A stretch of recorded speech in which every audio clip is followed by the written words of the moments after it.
MP के मुख्य निर्वाचन पदाधिकारी अनुपम राजन के पीछे लोकसभा चुनाव की तैयारियों की दी जानकारी। एमपी में 4 चरणों में होंगे चुनाव। एमपी में 5,64,74,110 टोटल वोटर, 2,90 लाख पुरुष, 2,74 महिला। नॉमिनेशन के 10 दिन पहले तक मतदान के नाम जोड़े जा सकेंगे। 85+ साल के ऊपर के कुल 2,79,503 मतदाता, 97,9,130 दिव्यांग मतदाता घर पर बैठ सकेंगे। मतदान राज्य की कुल आबादी 64.54% मतदाता। राज्य में 957 महिलाएं प्रति 1000 पुरुष मतदाता। पोलिंग स्टेशन की जानकारी। सबसे कम छिंदवाड़ा में 1934 मतदान केंद्र, सबसे ज्यादा मंडला में 2,614 मतदान केंद्र। सबसे कम छिंदवाड़ा में 16,32,074 मतदाता, सबसे अधिकतम इंदौर में 25,13,424 मतदाता। एमपी में कुल 64,523 कुल मतदान केंद्र, 1500 सहायक मतदान केंद्र भी बनाए जाएंगे। हथियार जब्त भी किए गए हैं। 152 अवैध हथियार हैं जो जब्त भी किए गए हैं। जैसा हम लोगों ने पिछले विधानसभा चुनाव के दौरान भी बहुत सारे मतदान केंद्र हमारे थे, आप सबसे पहले भी चर्चा हुई थी, जो पूर्णतः विमेन मैनेज थे, जिसको हम पिंक पोलिंग बूथ कहते हैं, जहां आपके चारों जो मतदान दल होते हैं सभी महिलाएं थी।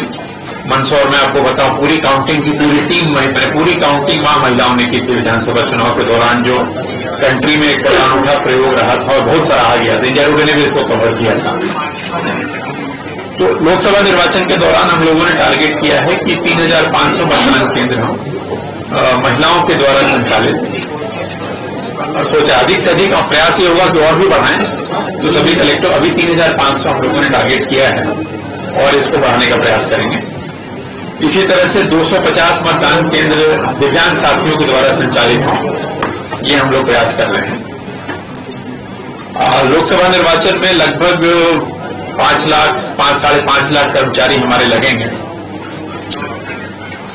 मतदान दिवस के दिन बीएलओ हर मतदान केंद्र में पहले उपलब्ध रहते हैं, उनके पास भी एक सूची होती है ताकि वो मतदाताओं की मदद कर सकें। ट्रेनिंग आदि जो भी व्यवस्थाएं हैं, वो निर्धारित सारी जो गतिविधियां हैं इलेक्शन से रिलेटेड, वो अपने टाइमलाइन के हिसाब से चल रही हैं। चूंकि पार्लियामेंट में विधानसभा में क्या होता है कि जो ड्यूटी लगती है, इस विधानसभा के कर्मचारी की ड्यूटी दूसरी विधानसभा में लगती है, तो वो लोग पोस्टल बैलेट की जरूरत पड़ती है। पार्लियामेंट में चूंकि 8 विधानसभा का एरिया होता है, तो कर्मचारी को पोस्टल बैलेट की जगह अधिकांश कर्मचारी इलेक्शन ड्यूटी सर्टिफिकेट से वोट करेंगे, क्योंकि कैंडिडेट नहीं बदलते, पार्लियामेंट का पूरा कैंडिडेट सेम रहता है। तो अगर इस विधानसभा वाले कर्मचारी की ड्यूटी दूसरी विधानसभा में लगी हुई है, तो कैंडिडेट का परिवर्तन नहीं होता, तो वो लोग ईडीसी से उसको करेंगे, वही डाल देंगे। हाँ, जहां उनकी ड्यूटी होगी वहीं डाल देंगे। पोलिंग स्टेशन वार अगर हम देखते हैं, तो जो हमारे 29 जो संसदीय क्षेत्र हैं, उसमें सबसे कम मतदान केंद्र वाला जो हमारा पार्लियामेंट्री कॉन्स्टिट्यूंसी है, वो छिंदवाड़ा है। छिंदवाड़ा में 1,934 मतदान केंद्र, 1,934। सबसे अधिक मतदान केंद्र जिस संसदीय क्षेत्र में है वो मंडला है, जहां पे 2,614 2614 मंडला में सबसे ज्यादा मतदान केंद्र है।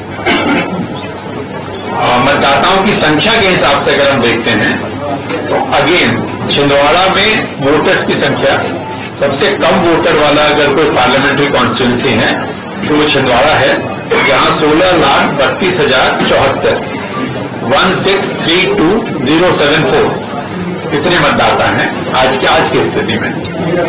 और अधिकतम मतदाता वाला कोई जो संसदीय क्षेत्र है वो इंदौर है, जहां 25,13,424 25,13,424 इतने मतदाता हैं। तो इंदौर में हाईएस्ट नंबर है, छिंदवाड़ा में लोएस्ट नंबर है। जेंडर के हिसाब से जो हम देखते हैं, तो जेंडर रेशियो हमारा जो सबसे कम है जिस पार्लियामेंट में, वो भिंड है। भिंड में 1,000 पुरुष पे जो महिला का अनुपात है वोटर का, वो 857 है, 857। हमने पूरे राज्य का भी देखा था, 947 था औसत, लेकिन भिंड में वो घट के 857 है। और हाईएस्ट जेंडर रेशियो जहां सबसे अच्छा है, 1,000 पुरुषों पे अधिक महिलाएं, वो बालाघाट है, 1,014। तो बालाघाट में प्रति 1,000 मतदाताओं पे महिला मतदाताओं की संख्या ज्यादा है। इसके अलावा हमारे मतदान केंद्रों की संख्या वही है जो विधानसभा निर्वाचन के दौरान थी, 64,523। विधानसभा के दौरान हम लोगों ने सहायक मतदान केंद्र कुछ बनाए थे। जहां भी मतदाताओं की संख्या 1550 से ज्यादा थी, वहां पे हम लोगों ने सहायक मतदान केंद्र बनाए थे। ये सहायक मतदान केंद्र वहीं पे बनाते हैं जहां मूल मतदान केंद्र होता है, कहीं मतदाता को अलग ही दूर नहीं जाना पड़ता। इस बार हम लोगों ने लोकसभा चुनाव के लिए विधानसभा चुनाव का जो अनुभव रहा था उसके आधार पे 1550 की जगह इसको 1500 किया है। तो जहां भी जिस मतदान केंद्र पे 1500 से ज्यादा मतदाता हैं, वहां के लिए हम लोगों ने सहायक मतदान केंद्र बनाने का प्रस्ताव भारत निर्वाचन आयोग को भेजा है।